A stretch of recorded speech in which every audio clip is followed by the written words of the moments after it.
જોતા રહો અમારી YouTube ચેનલ ICE રાજકોટ અને અમારી ચેનલને સબસ્ક્રાઇબ કરો અને બેલ આઇકોન પ્રેસ કરો જેથી દરેક નવા વિડીયોની નોટિફિકેશન મેળવી શકો.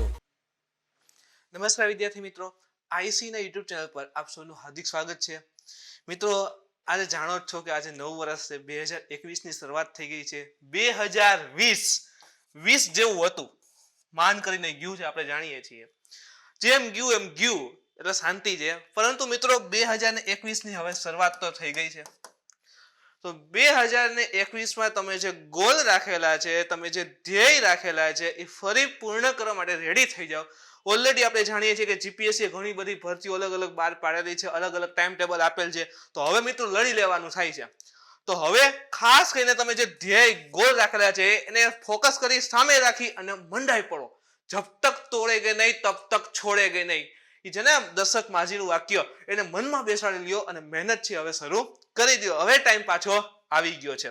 તો મિત્રો એ સાથે જ આપણું આજનું કરંટ અફેર્સ, નવા વર્ષનું કરંટ અફેર્સ શરૂ કરીએ. તો સૌથી પહેલા કયા મુદ્દા ઇમ્પોર્ટન્ટ છે એની માહિતી મેળવીએ. તો બ્રિટનની વેક્સિન. હવે તમને એમ થશે કે બ્રિટનની વેક્સિન, તો આ વેક્સિન જ બહુ કરી જાય તો સારું. પણ મિત્રો આપણે ખાલી આજે વેક્સિન કઈ છે એ નથી ભણવું, પણ આખા વિશ્વની જે પણ રસીઓ છે, વિશ્વની જે પણ અલગ અલગ કોરોનાની રસીઓ છે ને, એ રસીઓની ઇન્ફોર્મેશન આપવી છે. ખાલી નામ નહીં કે આ રસી છે ના આપવાની જેમ નહીં, એ રસીની અંદર શું થાય છે, જેમ કે શું કોઈ પ્રોટીન બનાવે છે, કોરોના વાયરસ ઉપર જઈને એટેક કરે છે, કોરોના વાયરસ શું એવી ઇફેક્ટ આપે છે. તો વિશ્વની જેટલી પણ અલગ અલગ રસીઓ છે કાર્ય કેવી રીતે કરશે એની માહિતી આપવાના છે. એનું કારણ છે કે અત્યારે વેક્સિનની વાત તો હાલે જ છે, બધે રસીની વાત તો ચાલે જ છે. તો સંભવિત છે નામની સાથે પૂછી લે કે આ વેક્સિન અંદર શું થતું હોય છે, તો આપણે પૂરેપૂરી ડીપમાં જઈને માહિતી મેળવવાના છીએ. સેકન્ડ અગત્યનો ટોપિક છે સશસ્ત્ર બળ અધિનિયમ, જેને આપણે આસ્ફા કહીએ છીએ, arm forces special power act. હવે એક્ટ શું છે, એનો સ્પેશિયલ પાવર નામ જ છે, તો એ શું છે, ક્યારે આનો ઉપયોગ કરવામાં આવે છે, બધી માહિતી આપણે મેળવશું મિત્રો. ત્રીજો છે વિદ્યુત નિયમ 2020. હવે ઇલેક્ટ્રિસિટી લઈને કંઈક ફેરફાર થયા છે, તો એની માહિતી મેળવવાના છીએ. અને ચોથો અગત્યનો ટોપિક છે સુનિલ કોઠારી.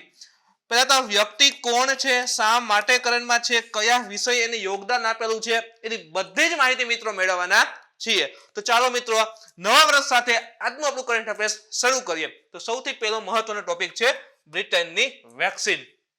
શા માટે કરંટમાં, તો કે વૈશ્વિક રૂપે ક્રાંતિકારી પરિવર્તન લાવવા માટે સક્ષમ જે છે આ બ્રિટનની વેક્સિન છે. મેં ઇવન ગઈકાલે પણ કીધું હતું કે જે ઓક્સફર્ડ એસ્ટ્રાઝેનિક છે, ઓક્સફર્ડ એસ્ટ્રાઝેનિક જે COVID-19 વેક્સિન છે, જેનું ભારતીય સ્વરૂપ છે કોવિશિલ્ડ.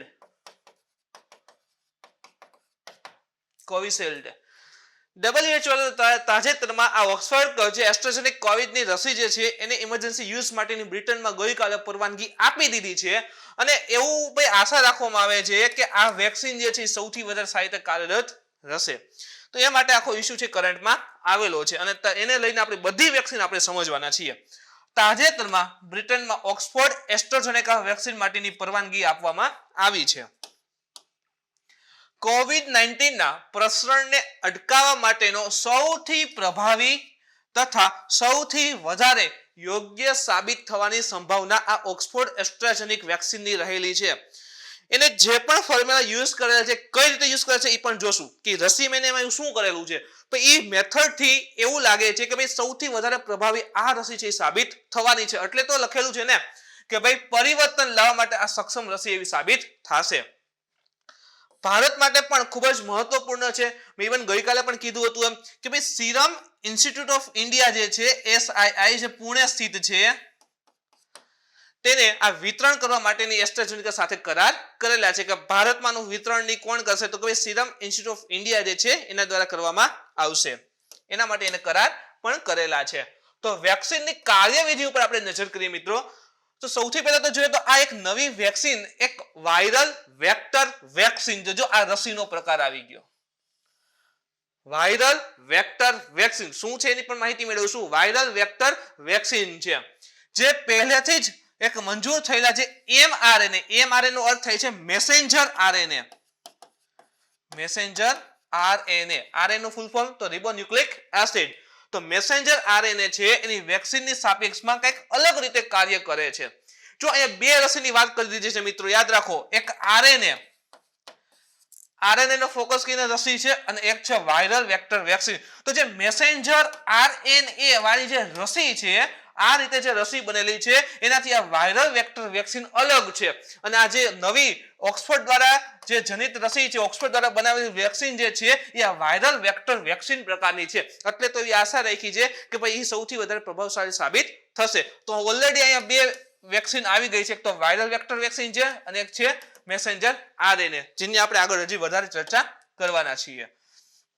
વાયરલ વેક્ટર વેક્સિન જે SARS-CoV-2 જે છે, SARS-CoV-2 એટલે કોવિડ-19 ની જ વાત છે, એનો જે જીન છે એને ડીએનએ ના રૂપમાં માનવ કોશિકાઓમાં પહોંચાડવા માટે એક અન્ય રેપ્લિકેટિંગ એટલે સેમ એના જેવું ડુપ્લિકેટ કહીને આપણે કોપી કરવું, રેપ્લિકેટિંગ વાયરસનો ઉપયોગ કરે છે, જેમાં સુરક્ષાત્મક પ્રતિરક્ષા પ્રતિક્રિયા, સુરક્ષાત્મક પ્રતિરક્ષા એટલે કે ભાઈ આપણે જે રોગ પ્રતિકારક શક્તિ કહીને એની વાત કરેલી છે. તો જેમાં રોગ પ્રતિકારક શક્તિ જે છે એની પ્રતિક્રિયાને ઉત્પ્રેરિત કરવા માટે આ વાયરલ પ્રોટીનનું નિર્માણ થાય છે. તો આ વાયરલ વેક્ટર વેક્સિન જુઓ, મેં તમને કીધું એ બે રસીની આપણે વાત કરી છે, એક છે વાયરલ વેક્ટર વેક્સિન અને એક છે મેસેન્જર આરએનએ. તેમાંથી જે પેલી વાયરલ વેક્ટર વેક્સિન જે છે એ SARS-CoV-2 એનો જે જીન છે, એટલે શાક શું છે તો એક પ્રકારનું પ્રોટીન જ હોય હો, એક પ્રકારનું પ્રોટીન. જે આપણે જેમ કે કોરોના જોઈએ છીએ, કોરોનાનો આવી રીતે હોય, પછી આવી રીતે બહાર આપણે ડ્રો કરીએ છીએ, તો આ ઉપરના જે ટપકા છે ને એ બધા પ્રોટીન છે એ પ્રકારનું.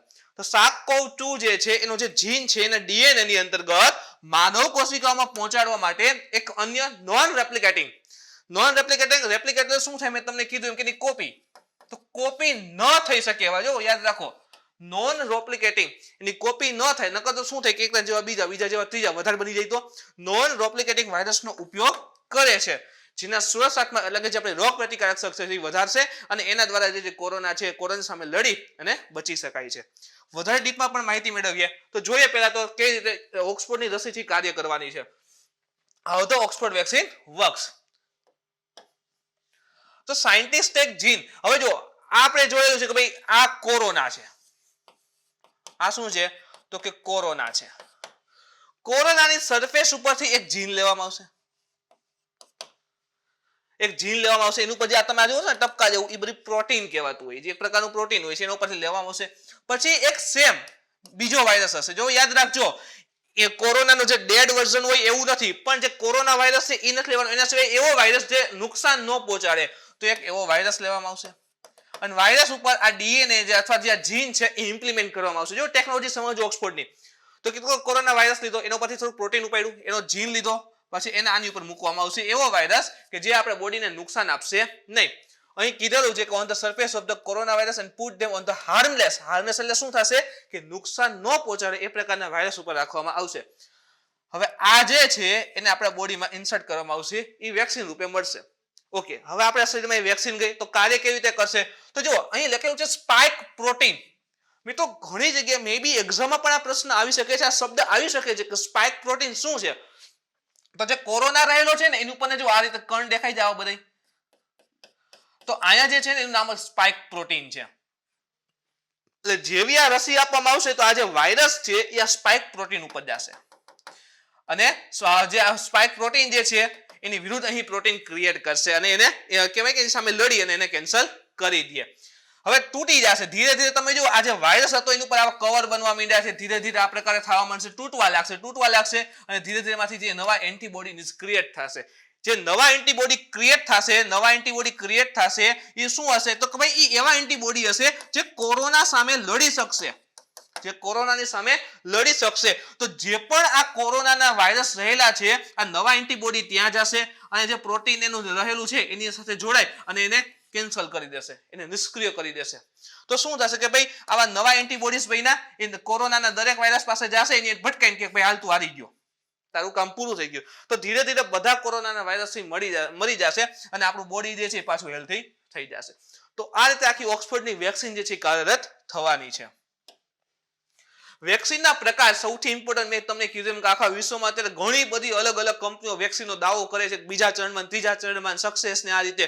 તો જે પણ અલગ અલગ પ્રકારની વેક્સિન છે એના વિશે એક માહિતી મેળવીએ તો પહેલું તો છે નિષ્ક્રિય.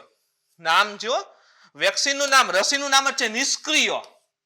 હવે જો નામથી જ ખબર પડી જાય કે આ પ્રકારની વેક્સિનને એક નષ્ટ કરેલા એવો કોરોનાનો વાયરસ જેને કેન્સલ કરી દીધો, જેને મારી નાખ્યો એવું સમજો.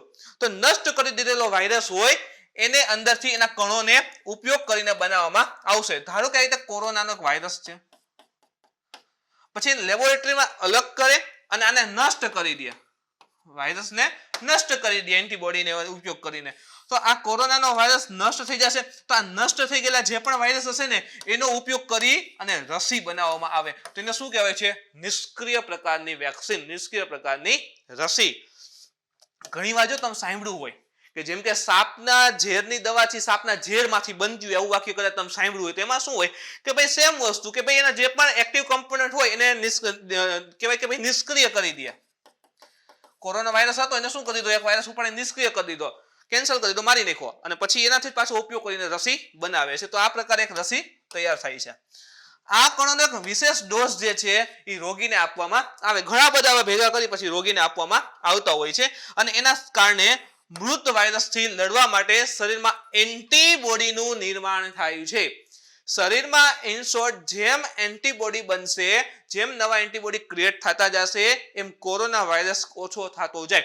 તો જેવા કોઈ વ્યક્તિનું શરીર હોય કે જેવા આ પ્રકારે રસી આપવામાં આવશે એટલે શું થશે કે મૃત કોરોના વાયરસની વિરુદ્ધ છે એ નવા એન્ટીબોડી બનશે.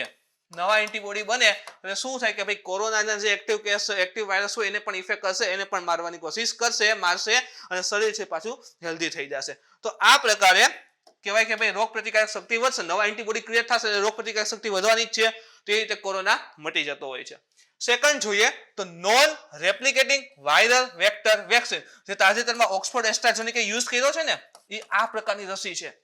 જોઈએ એમાં શું થવાનું છે, ઓલરેડી આપણે માહિતી તો મેળવી છે, છતાં પણ તેમાં કોવિડ-19 ના જે સ્પાઇક પ્રોટીન છે, જો કોઈ મેં તમને કીધું કે જે કોરોનાનો વાયરસ રહેલો છે, આપણે આમ જોઈએ ને તો આમ કરીને અહીંયા બધું હોય, આ રીતે આમ હોય છે. તો જે સ્પાઇક પ્રોટીન રહેલું છે કોરોનાની ઉપર, એને કોશિકાઓમાં સંચારિત કરવા માટે કોઈ અન્ય વાયરસના આનુવંશિક, જો આ ઇમ્પોર્ટન્ટ શબ્દ છે, કોઈ અન્ય વાયરસ ફરીને ફરી એ કોરોનાનું જે મૃત વાયરસ હોય એ લેવાનો નથી.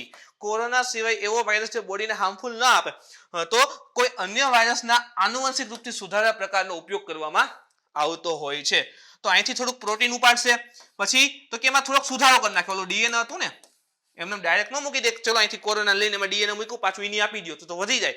એટલે અહીંથી શું થશે કે થોડુંક ઉપાડશે, ડીએનએ ના આનુવંશિક રીતે ચેન્જ કરી દે, નુકસાન ન આપે એ રીતે. પછી તો કે નવા વાયરસ ઉપર પુટ કરશે અને નવા વાયરસ ભેગા કરી અને શરીરની અંદર રસી આપવામાં આવતી હોય છે. નવા એન્ટીબોડી ક્રિએટ થશે અને એની સામે લડવા માટે કહેવાય કે શરીરને તૈયાર કરી દેશે. પછી છે પ્રોટીન સબ યુનિટ, આ ત્રીજો પ્રકાર છે. આ પ્રકારની પણ વેક્સિન છે. જો એમાં શું હશે તો કે આ વેક્સિનમાં એક લક્ષિત રીતથી પ્રતિરોધક ક્ષમતા, એટલે કે શું થશે તો કે રોગ પ્રતિકારક શક્તિ વિકસિત કરવા માટે વાયરસના એક ભાગનો ઉપયોગ કરવામાં આવે છે. જો સમજો પ્રોટીન સબ યુનિટ, સબ એટલે શું થાય, એનો જે એક નાનો ભાગ. તો જે કોરોનાનો વાયરસ રહેલો છે એનો જ અમુક ભાગનો જે છે ઉપયોગ કરી અને રસી બનાવવામાં આવતી હશે. આ પ્રક્રિયામાં વાયરસના સ્પાઇક પ્રોટીન વાળા ભાગને રક્ષિત કરવામાં આવે છે. જે સ્પાઇક પ્રોટીન વાળો ભાગ હોય એના ઉપર એટેક કરીને એને કહેવાય કે ભાઈ કેન્સલ કરવામાં આવતા હોય છે. પછી એવું છે આરએનએ. આપણે જોયું હતું ને હમણાં કમ્પેરિઝન કરીએ કે હતું મેસેન્જર આરએનએ. તો આ પ્રકારની વેક્સિનમાં જે સંદેશાવાહક આરએનએ, જો અહીં લખ્યું છે સંદેશાવાહક એટલે શું થાય તો કે મેસેન્જર, જેને ટૂંકમાં આપણે લખીએ છીએ mRNA. તો મેસેન્જર આરએનએ અણુનો ઉપયોગ કરવામાં આવે છે. હવે જો મેસેન્જર એટલે શું કરશે, એ કંઈક મેસેજ આપશે કે ભાઈ તું ગમે એમ કર આ કોરોના વાયરસને વાત. તો એ મેસેજ શું હશે જોઈએ આપણે. તો તે કોશિકાઓને કોને આપશે, પહેલા તો કોશિકાઓને વિશિષ્ટ પ્રોટીનનું નિર્માણ કરવાનો આદેશ આપે છે. મેસેન્જર આરએનએ જે હોય છે, હવે આ મેસેન્જર આરએનએ શું તો કે આરએનએ હશે, રિબોન્યુક્લિક એસિડ જે હોય છે એને કોડેડ કરવામાં આવે. એને કોડેડ કરવામાં આવે એટલે કે એમાં સુધારો કરવામાં આવે. કોડેડ એટલે એમને કે ચલો 1 2 3 4 કોડ આપી દીધા, એમાં સુધારો કરવામાં આવે, પછી આપણા બોડીમાં ઇન્સર્ટ કરવામાં આવે, વેક્સિન દ્વારા આપવામાં આવે. એટલે શું થાય કે જેવું આ મેસેન્જર આરએનએ આપણા બોડીમાં ઇન્સર્ટ થશે એટલે શું થશે કે મેસેન્જર આરએનએ જે કોશિકા પાસે જાય અને કહે કે જો ભાઈ મને મેસેજ આપવામાં આવ્યો છે કોશિકા કે તું એક વિશિષ્ટ પ્રકારનું પ્રોટીન બનાય અને એ પ્રોટીન એવું હોવું જોઈએ કે કોરોના વાયરસને મારી નાખે. તો ધીરે ધીરે આ પ્રકારનું મેસેન્જર આરએનએ જે છે એ કોશિકાઓને વિશિષ્ટ પ્રકારના પ્રોટીન નિર્માણ કરવા માટે આદેશ આપતા હોય છે. કોરોના વાયરસના કેસ આ જે એમઆરએનએ છે એને સ્પાઇક પ્રોટીનને નિર્મિત કરવાનો આદેશ આપવા માટે કોડેડ કરવામાં આવતા હોય છે. સ્પાઇક પ્રોટીન, હવે જો સામે સ્પાઇક પ્રોટીન હોય, ઓલું કે ને લોહા લોહે કાટતા હે, એના જેવું છે આ જે પણ પ્રોટીન હશે એની સામે અહીં નવા સ્પાઇક પ્રોટીન ક્રિએટ થતા હશે જેને કેન્સલ કરી દે. એ પ્રકારના કોશિકાઓને કે તમે નવું સ્પાઇક પ્રોટીન ક્રિએટ કરો જે પણ આ કોરોનાનું જે પણ વસ્તુ છે વાયરસ છે એને કેન્સલ કરી દે. તો એ પ્રકારે એક પ્રકારનો મેસેજ આપવાનું કામ કરે છે, એટલે એને કહેવાય છે મેસેન્જર આરએનએ સિસ્ટમ. પછી છે ડીએનએ. ડીએનએ નું ફૂલ ફોર્મ પહેલા તો ડીઓક્સી રિબોન્યુક્લિક એસિડ. તો આ રસી આનુવંશિક થી સુધારેલ ડીએનએ નો ઉપયોગ કરશે. જો આપણે કીધું હતું હમણાં શરૂઆત આવ્યું હતું ત્યારે પણ આપણે ફોટોમાં જોયું હતું કે અહીંથી એક જુઓ એક જીન જે છે ઉપાડવામાં આવે છે. પોસિબલ છે ડીએનએ પણ હોય તો એને ઉપાડી પછી એમાં શું કરે તો કે એડિટિંગ કરશે, સુધારો કરશે. પછી તો કે આ સુધારેલો ડીએનએ અણુ હશે એને પ્રતિરોધક ક્ષમતા વિકસિત કરવા માટે ફરીવાર એન્ટીજન થી કોડેડ કરવામાં આવશે. એટલે જેવી રીતે આરએનએ ને કોડેડ કરવામાં આવે છે સેમ તે જ રીતે ડીએનએ ને પણ કોડેડ કરવામાં આવે અને જે એડિટિંગ ડીએનએ છે, એડિટ કરેલો સુધારેલો ડીએનએ છે બોડીમાં ઇન્સર્ટ કરાવે અને સેમ વસ્તુ મેસેજ આપી અને જે નવું કહેવાય કે ભાઈ સ્પાઇક પ્રોટીન છે ક્રિએટ માટેની કોશિકાને આદેશ આપતા હશે. તો જો આરએનએ અને ડીએનએ કંઈક સરખા લાગે પણ બેનું ફંક્શન અલગ છે. એ સ્પેશિયલી સાયન્સના લેક્ચરમાં આવશે કે રિબોન્યુક્લિક એસિડ અને ડીઓક્સી રિબોન્યુક્લિક એસિડમાં શું ફેર હોય છે. પણ બેનું વર્કિંગ થોડુંક આમ જોવો ને આપણે વેક્સિન લઈને જોઈએ છે કે ભાઈ મેસેન્જર આમાં શું કર્યું કે મેસેજ આપ્યો આરએનએ ભાઈ કોડેડ કર્યો કે ભાઈ તું જઈને આમ આદેશ દે. અહીંયા શું કર્યું તો કે ડીએનએ હતો એને જ એડિટ કર્યો છે અને ફરી એને એન્ટીજન થી કોડેડ કરી અને પછી કહેવામાં આવ્યું કે ભાઈ તમે પણ આ પ્રકારનો જે કહેવાય કે સ્પાઇક પ્રોટીન છે ક્રિએટ કરો અને કોરોના વાયરસને ખતમ કરો. તો આ પ્રકાર અલગ પ્રકારની રસીઓ છે થોડું કામ કરે છે. સમજવામાં એમ લાગશે સર આ કેટલું હાર્ડ છે, આખી દુનિયા વેક્સિન બનાવીને આપણે ભણવાનું તો એ તો થોડુંક મિત્રો હંમેશા ત્યાગ તો થોડોક કરવો પડે, થોડુંક અઘરું તો થતું હોય છે. તો જોઈએ એના ઉપરનો પ્રશ્ન કેવો બની શકે છે, કયા વિધાન સત્ય છે તે જણાવો. ડીએનએ પ્રકારની રસી આનુવંશિક થી સુધારેલા ડીએનએ નો ઉપયોગ કરે છે. હમણાં આપણે જોયું કે ભાઈ હા જે ડીએનએ છે એને એડિટિંગ કરે, સુધારો કરે છે, ઉપયોગ કરે છે. એટલે પ્રથમ સ્ટેટમેન્ટ કેવું છે, સત્ય છે. સેકન્ડ જોઈએ પ્રોટીન સબ યુનિટ વેક્સિનમાં એક લક્ષિત રીતથી પ્રતિરોધક ક્ષમતા વિકસિત કરવા માટે વાયરસના એક ભાગનો ઉપયોગ કરવામાં આવે છે. આપણે એ પણ જોયું સબ યુનિટ, જો નામથી જ આખું સબ એટલે વાયરસના એક ભાગનો ઉપયોગ કરી અને એમાંથી રસી બનાવવામાં આવે. તો સેકન્ડ સ્ટેટમેન્ટ પણ કેવું છે, સાચું છે. તો પહેલું અને બીજું બે સાચા છે. ત્રીજું જોઈએ તો નોન રેપ્લિકેટિંગ વાયરસ વેક્ટર વેક્સિનમાં જે કોની છે તો કે ઓક્સફર્ડ દ્વારા જનિત છે. માં કોવિડ-19 ના જે સ્પાઇક પ્રોટીનને કોશિકાઓમાં સંચાલિત કરવા માટે કોવિડ-19 વાયરસના આનુવંશિક રૂપથી સુધારેલા પ્રકારનો ઉપયોગ કરવામાં આવે છે. તો એમ થાય કે લગભગ તો સાચું જ છે. આમાં શું છે કે ભાઈ કોશિકાઓ સ્પાઇક પ્રોટીન છે ઇન્સર્ટ કરવામાં આવે રીતે ક્રિયા થશે. પણ જો એક વાક્ય લખેલું છે કોવિડ-19 વાયરસના આનુવંશિક રૂપથી સુધારેલ પ્રકારનો ઉપયોગ. યાદ કરો, તમને ઇવન દેખાડી પણ અહીંયા એટલે ક્લિયર થઈ જશે. અહીં કોઈ અન્ય વાયરસનો આનુવંશિક રૂપથી સુધારેલ પ્રકારનો ઉપયોગ કરવાનો છે, કોવિડ-19 નો ઉપયોગ કરવાનો નથી. અને પ્રશ્નમાં શું કીધેલું છે તો કે ભાઈ કોવિડ-19 વાયરસનો આનુવંશિક રૂપથી સુધારેલ પ્રકારનો ઉપયોગ કરવામાં આવશે. તો ત્રીજું સ્ટેટમેન્ટ કેવું થઈ જશે, ખોટું થઈ જાય છે. તો 3 ને દૂર કરો, ઓટોમેટિક જવાબ સાચો આવશે માત્ર 1 અને 2. હવે જુઓ આને તમે સમજેલા ન હોય તો તરત કેન્સલ થઈ જશે. આ સાચો આન્સર હશે છતાં ખોટો પડશે. પેલું તો ઠીક છે, સબ યુનિટ યાદ રહી જશે, ડીએનએ એડિટિંગ યાદ રહી જશે. પણ જે નોન રેપ્લિકેટિંગ વાયરસ વેક્ટર જે વેક્સિન છે એમાં ખાસ યાદ રાખો કોવિડ-19 વાયરસ સિવાય અન્ય વાયરસનો ઉપયોગ કરી એના ઉપર જે જીન જે છે રાખી એડિટ કરી અને પછી બોડીમાં ઇન્સર્ટ કરવામાં આવતો હોય છે, જેથી કરીને જે કહેવાય કે ભાઈ જે કહેવાય કે પ્રોટીન રહેલું છે સ્પાઇક પ્રોટીન એનો શરીરમાં એન્ટર થશે અને કોરોના વાયરસને ખતમ કરે. એની વિરોધી પ્રોટીન ક્રિએટ થઈને એને ખતમ કરે છે. તો ઓપ્શન એ છે માત્ર અહીં સાચો થશે. એના પછી છે સશસ્ત્ર બળ અધિનિયમ એટલે કે arm forces special power act. જોઈએ શા માટે કરંટમાં છે. પહેલા તો ગૃહ મંત્રાલયે તાજેતરમાં સંપૂર્ણ નાગાલેન્ડ, જો યાદ રાખો આખા નાગાલેન્ડ રાજ્યની વાત કરી છે, નાગાલેન્ડના કોઈ ભાગની વાત નથી કરી. તો સંપૂર્ણ નાગાલેન્ડને આસ્ફા મુજબ ફરી 6 મહિના માટે અશાંત ક્ષેત્ર ઘોષિત કર્યું છે. તો આમાં ઘણા બધા ક્વેશ્ચન ઉઠી જશે. તો એક તો પહેલા તો આ અશાંત ક્ષેત્ર શું હોય છે એની માહિતી મેળવશું. આસ્ફા સ્પેશિયલ પાવર, આ સ્પેશિયલ પાવર શું છે, ક્યાંથી અપાય છે, અશાંત ક્ષેત્ર કેવી રીતે ઘોષિત કરે છે, કોના દ્વારા ઘોષિત કરવામાં આવે છે, એની બધી માહિતી મેળવવાના છે. પણ એટલું યાદ રાખો શા માટે કરણમાં છે, તો કે જે મિનિસ્ટ્રી ઓફ હોમ અફેર્સ છે, ગૃહ મંત્રાલયે સંપૂર્ણ નાગાલેન્ડને 6 મહિના માટે ફરી અશાંત ક્ષેત્ર ઘોષિત કર્યું છે. એનો મતલબ ત્યાં આસ્ફા લાગશે. ગૃહ મંત્રાલય મુજબ સંપૂર્ણ નાગાલેન્ડ રાજ્યની જે સરહદ અંતર્ગત આવનાર ક્ષેત્ર છે, એટલે કે ધારો કે આ નાગાલેન્ડ રાજ્યની બોર્ડર હોય તો નાગાલેન્ડ રાજ્યની સરહદ અંદર જે પણ વિસ્તાર આવે છે એની અંતર્ગત એવી અશાંત અને ખતરનાક સ્થિતિ ઊભી થઈ ગઈ છે કે જેથી કરીને તે નાગરિક પ્રશાસન જે છે એની સહાયતા માટે સશસ્ત્ર બળનો ઉપયોગ કરવો જરૂરી બની ગયો છે. સમજો મિત્રો, આ જે નાગાલેન્ડ રાજ્ય છે તો નાગાલેન્ડ આખા રાજ્યની અંતર્ગત એની બોર્ડરમાં જેટલું આવતું હોય ત્યાં બધે એવું અશાંત અને ખતરનાક આખું એટમોસ્ફિયર કન્ડિશન ક્રિએટ થઈ ગયેલી છે કે ત્યાં નાગરિક અને પ્રશાસન માટે ફરજિયાત એની સુરક્ષા માટે સશસ્ત્ર બળનો ઉપયોગ કરવો જરૂરી બન્યો છે. એટલા માટે એને અશાંત ક્ષેત્ર છે ફરી ઘોષિત કર્યું છે. તો arm forces special power act શું છે, તો સરળ શબ્દમાં કહીએ તો આસ્ફા મુજબ સશસ્ત્ર બળો માટે અશાંત ક્ષેત્રમાં સાર્વજનિક વ્યવસ્થા જાળવી રાખવાની શક્તિ પ્રાપ્ત છે. એનો અર્થ શું થાય, તો કે સાર્વજનિક વ્યવસ્થા, સાર્વજનિક ક્ષેત્ર આખો, સપોઝ આપણે વાત કરીએ કે આખું નાગાલેન્ડ રાજ્યની વાત છે અત્યારે, તો આખા નાગાલેન્ડ રાજ્યની અંતર્ગત સાર્વજનિક વ્યવસ્થા જે છે, જે પણ સિસ્ટમ રહેલી હોય, ડેઈલી રૂટીન લાઈફ હશે, એ વ્યવસ્થિત ચાલી શરૂ રાખવાની જવાબદારી જે છે આસ્ફા પાસે આવી જાય.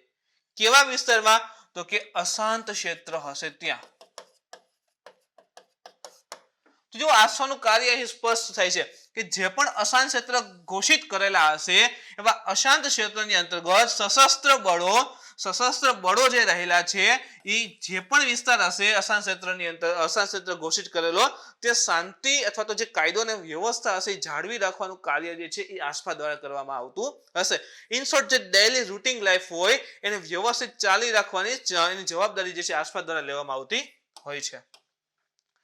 સશસ્ત્ર બળોને પ્રાપ્ત શક્તિ, આપણે કીધું સ્પેશિયલ પાવર. સ્પેશિયલ પાવરમાં શું શું આવે છે, તો કે તેના મુજબ સશસ્ત્ર બળોને કોઈ ક્ષેત્રમાં, જેમ કે કીધેલું છે કે ભાઈ અશાંત ક્ષેત્ર ઘોષિત કર્યું છે, તો અશાંત ક્ષેત્રની અંતર્ગત 5 અથવા તો એનાથી વધારે વ્યક્તિઓ જો ભેગા થશે તો એને પ્રતિબંધ કરવાનો અધિકાર હશે. પ્રતિબંધ કરે છે કે ભાઈ આ અશાંત ક્ષેત્ર ઘોષિત કર્યું છે તો ત્યાં 5 થી વધારે વ્યક્તિ અથવા 5 અથવા 5 થી વધારે વ્યક્તિને ભેગું થવું નહીં. તો એ ભેગું નહીં થવા દેવાનો અધિકાર જે છે આ સશસ્ત્ર બળોને પ્રાપ્ત થયેલો છે. હવે એમ થાય કે થઈ ગયા તો શું કરી લેવું, હાલો આપણે હંમેશા એ જ વિચારીએ કે 5 જણા ના પાડી 5 જણા ભેગા થઈ ગયા, તો કે ના પાડી છે છતાં ભેગા થાય છે, તો એને પ્રથમ વાત તો શું કહેશે કે કાયદાનું ઉલ્લંઘન થયું છે, કાયદાનું ઉલ્લંઘન થયું છે. અથવા તો ચાલો આ પ્રકારનો કોઈ પણ અન્ય કાયદા હોય કે ભાઈ કોઈએ કીધેલું હોય કે ભાઈ કોઈએ હથિયાર લઈને બહાર નથી નીકળવાનું અથવા હથિયાર જે છે જમા કરાવી દો.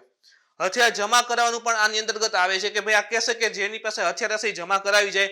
જેવી ઇલેક્શન વખતે હોય છે તો હથિયાર જમા કરવાનું કીધેલું છે છતાં કોઈક હથિયાર લઈને ફરે છે, મજા આવે છે ને એવી રીતે તેને પહેલા તો વોર્નિંગ આપે, ભાઈ કાયદાનું ઉલ્લંઘન થયું છે એટલે વોર્નિંગ આપશે. શંકા ગઈ કે હા ભાઈ એની પાસે હથિયાર છે એટલે વોર્નિંગ દેશે કે ભાઈ તું આ હથિયાર છે જમા કરાવી દે. એ કે ના ના, એ કે થાતું કરી લ્યો, હું તો હથિયાર લઈને જ ફરીશ. તો શું થશે કે કાં તો એને ચેતવણી આપ્યા પછી એના ઉપર બળનો ઉપયોગ કરે એટલે એને બધા પકડીને જેલમાં લઈ જાય, અને કદાચ ના ના, એ કે થાતું કરી લ્યો, હું તો ગોળીબાર કરવા મળીશ. તો શું હશે, તો કે ભાઈ સ્પેશિયલ પાવર દ્વારા આ જે પણ કહેવાય કે અર્ધસૈનિક બળ રહેલું છે એને અધિકાર આપવામાં આવે છે તો ભાઈ એને મારવાની શક્તિ છે, એને ગોળી મારવાની શક્તિ રહેલી છે, ગોળીબાર કરવાની શક્તિ રહેલી છે. તો જ્યારે પણ કાયદાનું ઉલ્લંઘન થાય છે એની શંકા જશે તો એને પહેલા તો વોર્નિંગ આપે છે, વોર્નિંગ પછી બળનો ઉપયોગ કરે છે કે ભાઈ તમે આ બધું મૂકી દો, ખોટું આ કઈ પ્રકારે કરવામાં, અને છતાં પણ નથી માનવામાં આવતા અને કન્ડિશન જે પરિસ્થિતિ જેવી થઈ કે ભાઈ હવે અસહ્ય છે, કન્ડિશન હાથમાં રહી નથી, તો એ વખતે જે છે એને ગોળી મારવાનો પણ અધિકાર આપેલો છે આ એક્ટે. હવે યોગ્ય શંકા એટલે કેમ લાગે કે ના ભાઈ આની પાસે પાકું કઈક લોચો છે આ વ્યક્તિની અંતર્ગત, તો જ્યારે યોગ્ય શંકા થશે તો સેના કોઈ પણ વ્યક્તિને કોઈ પણ વોરંટ વિના ગિરફ્તાર કરી શકશે, પકડી શકશે, અને વોરંટની જરૂર નહીં પડે. ત્યાં જઈને કે હાલ તો ભાઈ બેસી જા, આમાં તો અશાંત ક્ષેત્રની વાત છો, તો ભાઈ એમ કે ના ના ભાઈ હું ન બેહું, પેલા વોરંટ લાવો, તો એમ કે ભાઈ વોરંટ રહેવા દે તું બેહી જા છાનમુનો. એટલે કોઈ પણ વોરંટ વિના જે છે એને શંકા જશે તો એને પકડી શકશે. સેકન્ડ થિંગ તો કે વોરંટ વિના કોઈ પણ પરિસરમાં પ્રવેશ પણ કરી શકશે. એને લાગે કે ભાઈ કોઈ એક જગ્યા છે, ધારો કે એબીસી નામનું કોઈ એક ઘર છે, બહુ મોટી હવેલી છે એવું સમજો એબીસી નામની, હવે ત્યાં કંઈક અંદર કંઈક ગતિવિધિ થાય છે, અયોગ્ય લાગતું નથી, પૂરેપૂરા રિપોર્ટ મળી ગયા છે, તો હવે એને અહીંયા તપાસણી કરવી હોય, અંદર આવીને બધું ચેક કરવું કે આ શું હથિયાર એવું કઈ છે કે નહીં, દેશ વિરુદ્ધ કઈ કાર્ય થાય છે કે નહીં, તો એને કોઈનો વોરંટ લેવો ન પડે કે હા ભાઈ અમને તમારું ઘર તપાસીનો વોરંટ આપો, આમ તેમ કાંઈ નથી હોતું. સીધા આવીને ઉભા રહી જશે કે અમને પૂરેપૂરી શંકા છે, અમને ચેકિંગ કરવા દો, વોરંટની જેવું નહીં રહે. તો આ કન્ડિશનમાં એ કોઈ પણ પ્રકારના પરિસરમાં પણ પ્રવેશ કરી શકે છે અને તપાસ પણ કરી શકે છે. તો એની પાસે આ પણ શક્તિ રહેલી છે. અશાંત ક્ષેત્ર અને તેને ઘોષિત કરવાની ક્ષેત્ર, આપણે એક તો જોયું કે સ્પેશિયલ પાવર પાસે જે આસપા છે એની અંદર કયા પ્રકારની જોગવાઈઓ છે, ઇન શોર્ટ કે કેટલા પાવર મળેલા છે, પણ આ અશાંત ક્ષેત્રની વાત હતી. તો અશાંત ક્ષેત્ર ઘોષિત કોણ કરે છે, ક્યારે ઘોષિત કરવામાં આવે છે, તો એની માહિતી મેળવીએ. તો અશાંત ક્ષેત્રને આસપા જે arm forces special power act છે એની ધારા 3 જે રહેલી છે એના મુજબ અધિસૂચના દ્વારા ઘોષિત કરવામાં આવતો હોય છે. તો યાદ રાખો આસપા જે છે એની જે સેક્શન 3 છે અથવા તો જેને ધારા 3 કહીએ, ધારા 3 મુજબ જે છે અશાંત ક્ષેત્ર ઘોષિત કરવામાં આવે છે. ધારા 3 શું છે એ પણ જોઈએ. તો એની અંતર્ગત છે કે વિભિન્ન ધાર્મિક, નસ્લીય, ભાષા અથવા ક્ષેત્રીય સમૂહો અથવા જાતીય અથવા તો સમુદાયો, અલગ અલગ ભાષાના આધારે, સમુદાયના આધારે, ક્ષેત્રીય સમૂહના આધારે, ધાર્મિક કોઈ ભિન્નતાના આધારે, નસ્લીય ભિન્નતાના આધારે અથવા એની બધા વચ્ચે કોઈ પણ મતભેદ ઉભો થાય અથવા તો વિવાદ ઉત્પન્ન થશે અને એવું લાગે ભાઈ આ ક્ષેત્રમાં જે અશાંતિ ઊભી થઈ શકશે, તો એવા વિસ્તારને અશાંત ક્ષેત્ર ઘોષિત કરવામાં આવતું હોય છે. તો આ બધી વિવિધતા આની અંતર્ગત જો કે મતભેદ થાય, વાદ વિવાદ ઉત્પન્ન થાય અને એવું લાગે કે ભાઈ જો ધ્યાન રાખવામાં નથી આવ્યું તો આખા ક્ષેત્રમાં ખૂબ વધારે નુકસાન આવવાની સંભાવના રહેલી છે. તો આ વસ્તુને ધ્યાનમાં રાખી અને એને અશાંત ક્ષેત્ર છે ઘોષિત કરવામાં આવતું હોય છે. તો ધારા 3 શું છે પણ હવે ક્લિયર થઈ ગઈ છે. ઓકે, ઘોષિત કરવાની શક્તિ કોની પાસે છે? શું કેન્દ્ર સરકાર ઘોષિત કરી શકે, રાજ્ય સરકાર ઘોષિત કરી શકે? તો કેન્દ્ર સરકાર અથવા રાજ્ય સરકાર, રાજ્યના રાજ્યપાલ, કેન્દ્ર સરકાર અથવા તો જે રાજ્યના રાજ્યપાલ હોય છે અથવા તો કેન્દ્ર શાસિત પ્રદેશનો પ્રશાસક હોય. એક તો કેન્દ્ર સરકાર પોતે, કેન્દ્ર સરકારને એવું લાગે કે જેમ કે અત્યારે શું છે તો કે ભાઈ ગૃહ મંત્રાલય ડાયરેક્ટ કીધેલું છે નાગાલેન્ડ આખા રાજ્યને, તો સીધી કેન્દ્ર સરકાર જાહેર કરી શકે. હવે ગૃહ મંત્રાલય શું કામે? તો ગૃહ મંત્રાલયની અંતર્ગત આસપા આવે છે. આર્મ ફોર્સિસ સ્પેશિયલ પાવર ની અંતર્ગત આવે. તો યાદ રાખજો મિનિસ્ટ્રી ઓફ હોમ અફેર્સ, ખાસ નોટ કરી લેજો. આસપા જે છે શેની અંતર્ગત આવે છે? તો કે મિનિસ્ટ્રી ઓફ હોમ અફેર્સ. એટલે ગૃહ મંત્રાલય તાજેતર નાગાલેન્ડ ની અંતર્ગત 6 મહિનાનું કહેવાય કે ભાઈ અશાંત ક્ષેત્ર છે ફરી ઘોષિત કર્યું છે. તો કેન્દ્ર સરકાર, સેકન્ડ હવે સ્ટેટ આવે, રાજ્ય આવે. તો રાજ્યમાં જે રાજ્યપાલ હશે તે, હજી પ્રશ્ન થાય કે ભાઈ કેન્દ્ર શાસિત પ્રદેશમાં શું? તો કેન્દ્ર શાસિત પ્રદેશના જે પ્રશાસક હશે, કેન્દ્ર શાસિત પ્રશાસક જેની પાસે હશે તો એ વ્યક્તિ છે ઘોષિત કરી શકે છે. રાજ્ય અથવા કેન્દ્ર શાસિત પ્રદેશને એક તો કોણ ઘોષિત કરી ખબર પડી ગઈ. સેકન્ડ વસ્તુ એ પણ મિત્રો ક્લિયર થવી જોઈએ કે શું આખે આખું રાજ્ય ડિક્લેર થઈ શકે? રાજ્યનો કોઈ ભાગ હોઈ શકે? તો જેમ કે એબીસી નામનું રાજ્ય છે, આના ઉત્તરના ભાગમાં પ્રકારની ગતિવિધિ થાય છે, તો શું આખા રાજ્યને અશાંત ક્ષેત્ર ઘોષિત કરવું યોગ્ય છે? તો કે ના, જરૂરી નથી હોતું. ભાઈ આ વિસ્તારમાં જ અશાંતિ વધારે દેખાઈ રહી છે તો ભાઈ ખાલી આટલા ક્ષેત્રને પણ અશાંત ક્ષેત્ર ઘોષિત કરી શકાય છે. અશાંત ક્ષેત્ર ઘોષિત કરી શકાય. એનો મતલબ એમ કે તો સંપૂર્ણ રાજ્યને અથવા સંપૂર્ણ કેન્દ્ર શાસિત પ્રદેશને અથવા તો એના કોઈ ભાગને પણ અશાંત ક્ષેત્રથી ઘોષિત કરી શકાય છે. તો મિત્રો એના ઉપરનો પ્રશ્ન જોઈએ. આસપા માટે કયા વિધાન સત્ય છે તે જણાવો. પ્રથમ જોઈએ, યોગ્ય શંકા થવા પર સેના કોઈ પણ વ્યક્તિને કોઈ પણ વોરંટ વિના ગિરફ્તાર કરી શકે છે, વોરંટ વિના પરિસરમાં પ્રવેશ કરી શકે છે અને તપાસ પણ કરી શકે છે. તો એ વાત સાચી છે. એને સ્પેશિયલ પાવર મળેલો છે કે ગમે એ પરિસરની અંદર પ્રવેશ કરશે, તપાસ કરશે અને યોગ્ય લાગશે કે ભાઈ આ વ્યક્તિ પર વધારે શંકા છે તો એને કોઈ પણ વોરંટ આપ્યા વિના ગિરફ્તાર પણ કરી શકશે. પછી ગિરફ્તાર કરીને એને નજીક પોલીસ અધિકારી હોય છે ને સોંપવામાં આવતા હોય છે. એ મુજબ આખી સિસ્ટમ રહેલી છે. તો પ્રથમ સ્ટેટમેન્ટ તો આસપા માટે સાચું છે. સેકન્ડ જોઈએ, કેન્દ્ર સરકાર અથવા રાજ્યના રાજ્યપાલ અથવા કેન્દ્ર શાસિત પ્રદેશના પ્રશાસક રાજ્ય અથવા કેન્દ્ર શાસિત પ્રદેશને પૂર્ણ અથવા તો એના અમુક ભાગને જે છે અશાંત ક્ષેત્ર ઘોષિત કરી શકે છે. તો એ સ્ટેટમેન્ટ પણ સાચું છે. જરૂર નથી કે આખો પૂર્ણ રાજ્ય અથવા પૂર્ણ કેન્દ્રશાસિત પ્રદેશ હોય એનો કોઈ ભાગ હોય તો એને પણ અશાંત ક્ષેત્ર ઘોષિત કરી શકાય છે. તો આપેલા અહીં બંને સ્ટેટમેન્ટ કેવા છે? સત્ય છે. તો આપેલા બંને સત્ય છે. ત્રીજો અગત્યનો ટોપિક જોઈએ મિત્રો, વિદ્યુત નિયમ 2020. ગયો છે, સારું છે, પણ જોઈ લઈએ શું વાત હતી. તાજેતરમાં કેન્દ્રીય વિદ્યુત મંત્રાલય દ્વારા દેશમાં વિદ્યુત ઉપભોક્તા અધિકારોને નિર્ધારિત કરવા નિયમ લાગુ કર્યા છે. જે પણ વિદ્યુતનો ઉપયોગ કરે છે એમાં આપણે બધા આવી ગયા, બધા આવી જાય. તો એના ઉપયોગ જે કરી રહ્યા છે એના માટે કેટલાક જે છે નવા નિયમો બહાર પાડ્યા છે, કેટલાક લાભ થઈ શકે એ પ્રકારના નિયમો છે બહાર પાડવામાં આવે છે. કોના દ્વારા? તો યાદ રાખો, કેન્દ્રીય વિદ્યુત મંત્રાલય દ્વારા. આ નિયમ ઉપભોક્તાઓને ગુણવત્તાપૂર્ણ, કીધું ને કે સ્પેશિયલ કંઈક ફાયદો થાય એ પ્રકારનું છે. તો ગુણવત્તાપૂર્ણ એટલે કે સતત મળી રહે, સારા પૂરેપૂરા વોલ્ટેજમાં મળી રહે એ મુજબ. તો ગુણવત્તાપૂર્ણ, વિશ્વસનીય અને વિદ્યુતની નિરંતર આપૂર્તિના અધિકારોને સશક્ત બનાવશે. હવે એમ કહી શકે આજના જમાનામાં તો કે ભાઈ ઇલેક્ટ્રિસિટીની જે જરૂરિયાત છે એ મૂળભૂત અધિકાર આવી જવું એના જેવું થઈ ગયું છે. વિચાર કરો, અત્યારે સપોઝ કે 5 દિવસ સુધી સતત લાઇટ ન હોય, 5 દિવસ સતત લાઇટ ન હોય તો શું થાય? આજકાલ લોકો બહાર જાય તો બ્રશ પછી પહેલા ચાર્જરને યાદ કરે. શા માટે? ડિમાન્ડ એટલી છે, જરૂરિયાત ઊભી થઈ ગઈ છે. તો એક મૂળભૂત અધિકાર જેવું થઈ ગયું છે એવું સમજો. અત્યારે મૂળભૂત જરૂરિયાત ઊભી થઈ ગઈ છે, મૂળભૂત જરૂરિયાત થઈ ગઈ છે કે ભાઈ ઇલેક્ટ્રિસિટી તો જોશે જ અને ઇલેક્ટ્રિસિટી મેળવવાનો મારો અધિકાર છે. તો એ જે અધિકાર છે, જે જરૂરિયાત છે એ ફૂલફિલ થાય એના માટેમાં કેટલાક સુધારા કરવામાં આવ્યા છે જેનાથી એ સશક્ત થશે. મુખ્ય બિંદુ જોઈએ તો વિદ્યુત નિયમ મુજબ નિમ્નલિખિત મુખ્ય ક્ષેત્રોને કવર કરવામાં આવેલ છે. ઇમ્પોર્ટન્ટ છે કયા કયા ક્ષેત્રો એમાં કવર કરેલા છે. જેમ કે ઉપભોક્તાઓના અધિકાર તથા વિતરણ લાયસન્સીઓનું દાયિત્વ. જે પણ લાયસન્સીનું કાર્ય કરે છે તો એનું દાયિત્વ, જવાબદારી રહેશે કે ભાઈ એને બધા વ્યક્તિ સુધી જેટલા જરૂરિયાત છે પ્રમાણમાં ઇલેક્ટ્રિસિટી પહોંચી વળે. તો ઉપભોક્તાઓનો અધિકાર અને લાયસન્સીઓનું દાયિત્વ ઉપર કહેવાય કે ભાઈ વાત કરેલી છે. સેકન્ડ છે નવા કનેક્શન જાહેર કરવા તથા વર્તમાન કનેક્શનમાં સુધાર. ભાઈ ડિમાન્ડ ડે બાય ડે વધતી જાય છે. ભાઈ બહુ મોટું ઘર લે છે કોઈ વ્યક્તિ, પેલા નાનું હતું, હવે એમાં સુધારો કરી 3-4 માળનું બનાવે છે, 4-5 એસી નાખે છે. તો કે ભાઈ જૂની ઇલેક્ટ્રિસિટી નહીં હાલે, લાઈન ટૂંકી પડે, તો ભાઈ 3 ફેઝ જોશે. તો એની જે પણ કનેક્શન છે વર્તમાન કનેક્શન સુધારો કરી યોગ્ય રીતે પૂરા પાડવા અથવા નવા કનેક્શનની જરૂર હોય તેને તત્કાલ આપવા, એના ઉપર પણ વાત થયેલી છે. મીટરનું યોગ્ય મેનેજમેન્ટ છે, બિલિંગ અને યોગ્ય સમયનું પેમેન્ટની વાત છે. ડિસકનેક્શન અને રીકનેક્શનની પણ વાત કરે છે કે ભાઈ હવે જેમ કે આ ભાઈ આવડું મોટું બિલ તો કહેવાય કે કનેક્શન તો લીધું, હવે એને પહેલા મહિને આવ્યું 50,000 બિલ, બીજા મહિને આવ્યું પાછું 50,000, ઉનાળો આવી ગયો એવું 80,000. તો આવા 3-4 બિલ ભેગા થઈ ગયા છે ને ભરતા નથી તો શું થાય? ભાઈ ડિસકનેક્શન કરવું પડે.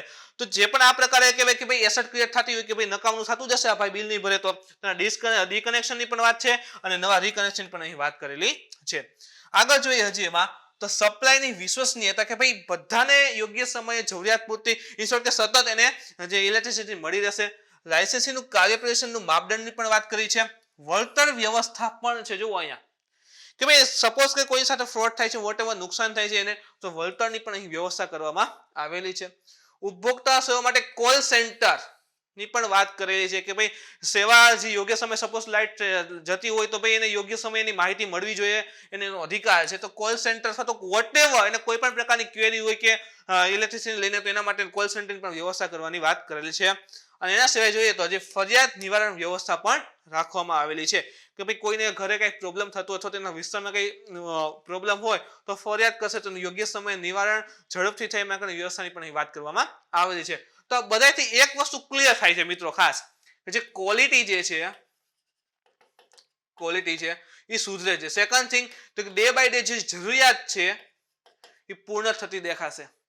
તો ક્વોલિટી અને જરૂરિયાત બંનેને ધ્યાનમાં રાખી અને જે ફેરફાર છે કરવામાં આવ્યા છે અને બહુ ઇમ્પોર્ટન્ટ છે કારણ કે જરૂરિયાત વધે ને તો એની સાથે ક્વોલિટી જળવાઈ રહેવી જરૂરી છે. તો બંનેને ધ્યાનમાં રાખીને વસ્તુ કરેલી છે.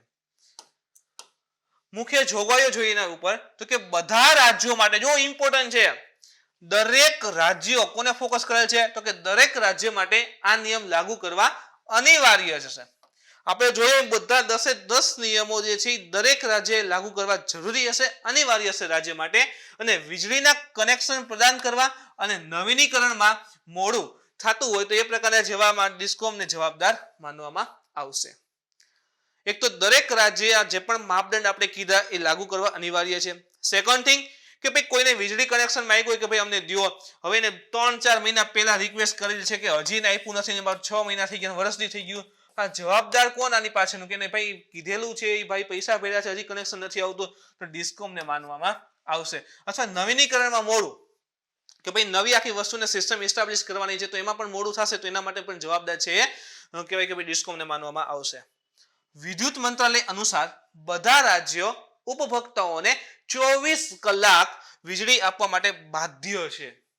જુઓ, કેન્દ્રીય વિદ્યુત મંત્રાલય કીધું છે કે દરેક રાજ્ય તેના જે પણ ઉપભોક્તાઓ છે, જે પણ ગ્રાહકો છે, એને 24/7 24 કલાક વીજળી દેવા માટે એ બાધ્ય છે. તો ફરજિયાત રાજ્યએ દરેક વિસ્તાર સુધી પહોંચ બનાવી અને સતત એને ઇલેક્ટ્રિસિટી મળી રહે એ માટેના પ્રયાસો હવે ફરજિયાત કરવાના રહેશે, અનિવાર્ય થઈ ગયેલ છે. નિયમોનું અનુપાલન સુનિશ્ચિત કરવા હેતુ સરકાર ઉત્તરદાયી એકમો પર દંડ લગાવશે, જેને ઉપભોક્તાઓના ખાતામાં જમા કરવામાં આવશે. હવે સપોઝ કે ભાઈ કહેવાય કે ભાઈ આ રીતે ફરિયાદ કરેલી હોય છે, કઈ નુકસાન થાય છે, અથવા તો એને યોગ્ય સમય એને મળી નથી રહેતું, જેમ કે કીધું કે ભાઈ વર્ષ દિવસ પહેલા કીધેલું હતું ને હજી એને કનેક્શન નથી આપ્યું, અથવા પછી કેસ થાય છે, વોટેવર સપોઝ કે અથવા મોટી કંપની હોય એની સાથે આ રીતે કંઈક ઇલેક્ટ્રિસિટીને કંઈક ફ્રોડ થાય છે, બિલ વધારે આવી ગયું આ તે, તો એને લઈને જે પણ કહેવાય કે ભાઈ જે ફાયદો થતો છે, વળતર હશે, સરકાર એને ડાયરેક્ટ એના ખાતામાં જમા કરીને આપશે. આ નિયમ મુજબ કૃષિ પ્રયોજનો માટે ઉપયોગના સંબંધમાં કેટલીક જે છે અપવાદ સમાવેશ છે. જો કૃષિ માટે જેમ કે આપણે જોયું કે ભાઈ 24 કલાક ઇલેક્ટ્રિસિટી ઉપલબ્ધ કરાવવાની વાત રાજ્યને આપેલી છે કે ભાઈ 24 કલાક આપવી જ જોઈએ, પણ એવું નથી કે વાડી હોય, ખેતર હોય તો ત્યાં ભાઈ 24/7 આવે છે. તો ભાઈ સવારે 8 થી લઈને સાંજના 8 સુધી પણ આવી શકે, રાતે કાપ મૂકી શકે, જેથી કરીને વીજળી જે છે એ અન્ય શહેરી ક્ષેત્રોમાં અથવા તો ગ્રામ્ય વિસ્તારની અંતર્ગત જ્યાં કે ગામડા વધારે ડેવલપ થયેલા છે ત્યાં ટ્રાન્સમિટ કરી શકાય છે. તો અહીં યાદ રાખજો એગ્રીકલ્ચરમાં કેટલાક અપવાદ પણ સમાવિષ્ટ છે.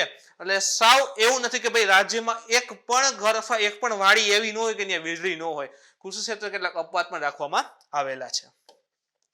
આ તો મિત્રો વાત થઈ બિલ વિશે, પણ હજી એક જોરદાર એવી ઇન્ફોર્મેશન છે કે પ્રશ્ન પૂછાઈ જાય ને તો થોડુંક 2 મિનિટ તો વિચારવા પડી જાય. જેમ કે આ વિદ્યુત જે છે એના ઉપર કાંઈ પણ ફેરફાર કરવો હોય તો રાજ્ય કરી શકે અને કેન્દ્ર કરી શકે. એનો મતલબ એમ કે વિદ્યુત કઈ યાદીમાં છે, તો વિદ્યુત જે છે એ સંયુક્ત યાદીમાં છે. આપણને ધ્યાન હશે કે જે અનુસૂચિઓ છે, અનુસૂચિ છે કેટલી છે, તો ટોટલ 12 છે. આ 12 માંથી જે 7મી અનુસૂચિ છે એની અંદર 3 યાદી છે. એક તો જે છે કેન્દ્ર યાદી છે, એક છે રાજ્ય યાદી છે, અને એક છે સંયુક્ત યાદી છે. આ સંયુક્ત યાદી અંતર્ગત વિદ્યુત સમાવિષ્ટ છે. હજી કંઈથી ઇન્ફોર્મેશન આપું, આ 3 યાદી તો હોય છે, પણ અમુક એવા વિષયો 3માંય નથી, જેમ કે એને અપશિષ્ટ વિષયો કહેવાય. આમાં એન્વાયરમેન્ટ આવે છે. એન્વાયરમેન્ટ જે છે કેન્દ્રમાં નથી, રાજ્યમાં નથી, સંયુક્તમાં નથી, અપશિષ્ટ છે. વધારાના એ પ્રકારના વિષય જે છે. તો આવી પણ એક વસ્તુ હોય છે, એને ધ્યાનમાં રાખજો. તો સંયુક્ત યાદીનો વિષય છે, માટે કેન્દ્ર સરકાર પણ આ વિષય જે છે કાયદા અથવા તો કહેવાય ભાઈ એની શક્તિ અને અધિકાર પ્રાપ્ત રાખે છે. ખાસ યાદ રાખજો વિદ્યુત છે જે સંયુક્ત યાદીનો વિષય છે. પ્રશ્ન જોઈએ એના પર મિત્રો, કયા વિધાન સત્ય છે તે જણાવો. પહેલું જ આપેલું છે કે ભાઈ વિદ્યુત એક કેન્દ્ર યાદીનો વિષય છે. કેવો સેન્ટેન્સ થયું? ખોટું થયું. વિદ્યુત કેવો છે? તો વિદ્યુત એ સંયુક્ત યાદીનો વિષય રહેલો છે. તો 1 નંબરને ઓલરેડી અહીંથી દૂર કરો. ઓકે, વિદ્યુત નિયમ 2020 મુજબ દરેક ઉપભોક્તાને 24 કલાક વીજળી દેવા માટે રાજ્ય બાધ્ય હશે. તો આપણે વાત કરી કે ભાઈ રાજ્યને આદેશ દેવામાં આવ્યા છે કે ભાઈ દરેકને ભાઈ 24 કલાક સુધી વીજળી મળે એ જરૂરી છે. અહીં અપવાદ છે પણ કૃષિને લઈને અપવાદ રાખેલો છે. પણ એસ પર સ્ટેટમેન્ટ જોઈએ તો આ વાક્યથી સાચું પડે છે કે દરેક ઉપભોક્તાઓને 24 કલાક વીજળી પ્રદાન કરવાની જવાબદારી છે રાજ્યને આપેલી છે. તો એ માત્ર ને માત્ર બીજું સેન્ટેન્સ છે એ સાચું પડે છે. એના પછી અગત્યનો ટોપિક છે સુનિલ કોઠારી. શા માટે કરેલમાં છે? તો કે તાજેતરમાં પ્રખ્યાત નૃત્ય ઇતિહાસકાર, જો સમજો ટોપિકને, નૃત્ય ઇતિહાસકાર એટલે પોતે નૃત્ય પણ કરતા અને નૃત્ય વિશેની બુક ને એવું બધું પણ લખતા, નૃત્યનો ઇતિહાસ પણ જાણતા. તો નૃત્ય ઇતિહાસકાર અને આલોચક એવા સુનિલ કોઠારીનું 87 વર્ષની ઉંમરે જે છે નિધન થયું છે. અને જ્યારે પણ આ રીતે કોઈ પ્રખ્યાત જે ફેમસ પર્સનાલિટી હોય નૃત્ય અથવા તો એના ઇતિહાસને લઈને તો ઇમ્પોર્ટન્ટ તો આપણી માટે બની જાય છે. તો પ્રખ્યાત નૃત્ય ઇતિહાસકાર અને જે આલોચક હતા સુનિલ કોઠારી એનું 87 વર્ષે નિધન થયું છે. તેઓને 2001ની સાલમાં ભારતનો ચોથો સર્વોચ્ચ નાગરિક સન્માન જે છે એનું નામ છે પદ્મશ્રી એ એનાયત કરવામાં આવેલ છે. એનાથી સન્માનિત પણ કરવામાં આવેલા છે. તો યાદ રાખો સુનિલ કોઠારીને 2001ની સાલમાં પદ્મશ્રી પણ આપવામાં આવ્યો છે. તેઓએ ભારતીય શાસ્ત્રીય નૃત્ય પર આશરે 20 જેટલી બુક લખી છે. જો આપણે કીધું કે નૃત્ય ઇતિહાસકાર એટલે નૃત્ય પણ કરી જાણે છે અને નૃત્યના ઇતિહાસને લઈને ભાઈ કહેવાય કે આલોચક હતા તો એ બુક ને બધું પણ લખે છે. તો એને આશરે 20 જેટલી અલગ અલગ પુસ્તકો લખી છે. જેની અંતર્ગતની કેટલીક જોઈએ તો ભરતનાટ્યમ છે, કથક છે, મણિપુરી નૃત્ય રૂપો છે.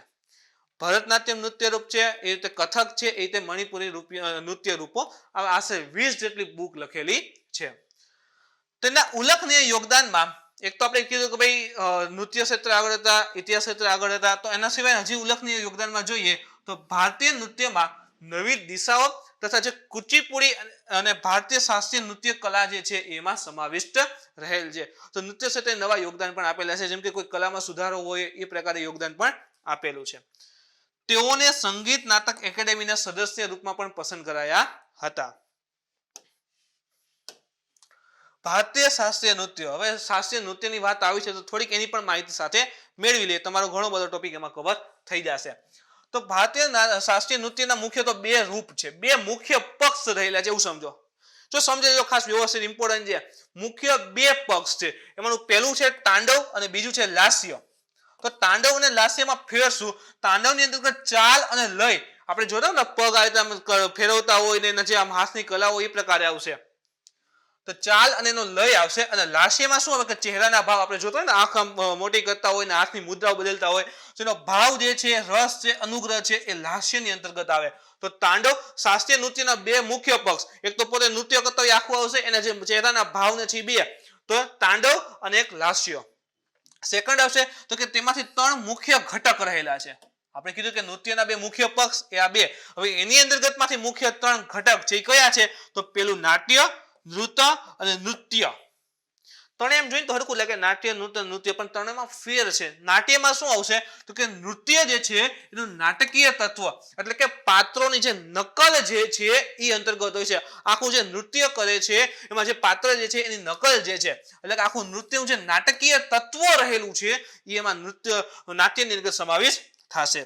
નૃત્ય ઉપર જોઈએ તો કે તેના મૂળ રૂપમાં નૃત્યની જે અલગ અલગ ગતિવિધિઓ છે, અલગ અલગ પ્રકારની જે ગતિવિધિ છે કે ભાઈ આમથી આમ જતા હોય, એમથી આમ જતા હોય, હાથ આમ ઉપર નીચે કરતા હોય એનો સમાવેશ નૃત્યની જે અલગ અલગ ગતિવિધિઓ છે એટલે કે કંઈક રિપ્રેઝન્ટ કરતા હોય અલગ વસ્તુ, પ્રાર્થના હોય, વોટેવર કઈ યુદ્ધની કલા હોય એ નૃત્યની ગતિવિધિ સમાવેશ થશે.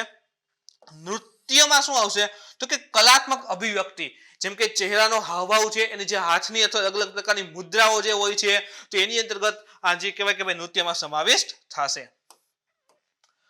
9 રસ રહેલા છે.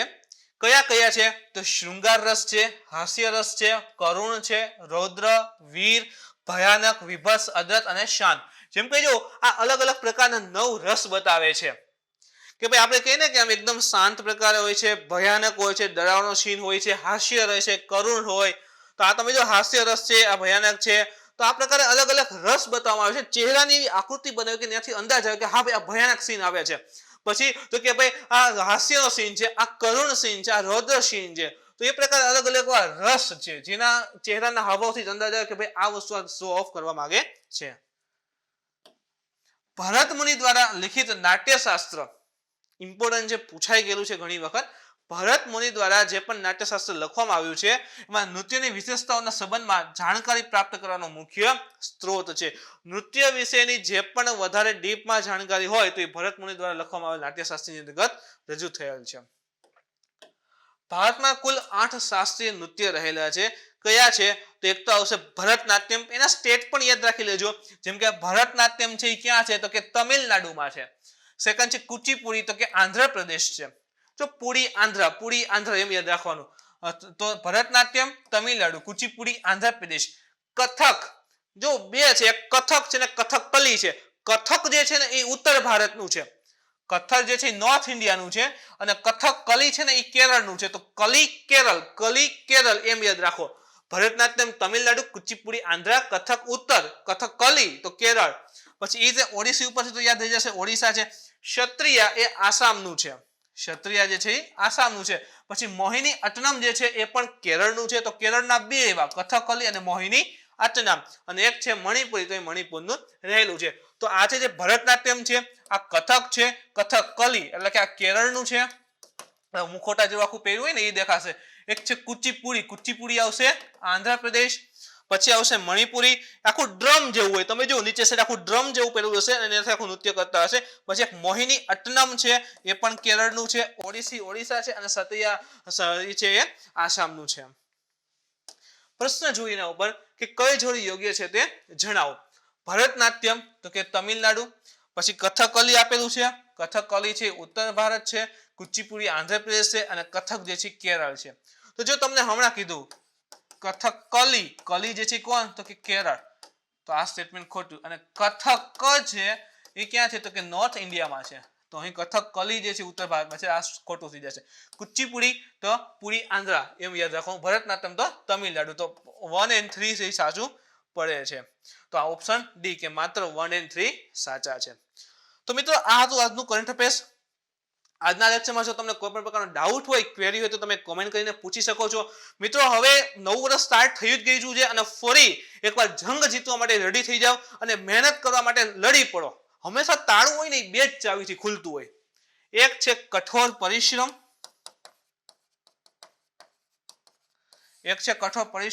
અને એક છે દ્રઢ નિશ્ચય.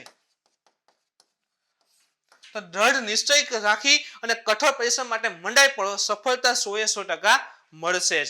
તો મિત્રો તમને કોઈ પણ ડાઉટ ક્વેરી હોય તો તમે કોમેન્ટ કરીને પૂછી શકો છો. અને આજનો વિડીયો ગમ્યો તો મિત્રો લાઈક કરો, શેર કરો, તમારા મિત્રો સુધી પહોંચવા માટે કોશિશ કરો. કાલે ફરી મળીશું નવા ટોપિક સાથે. Thank you.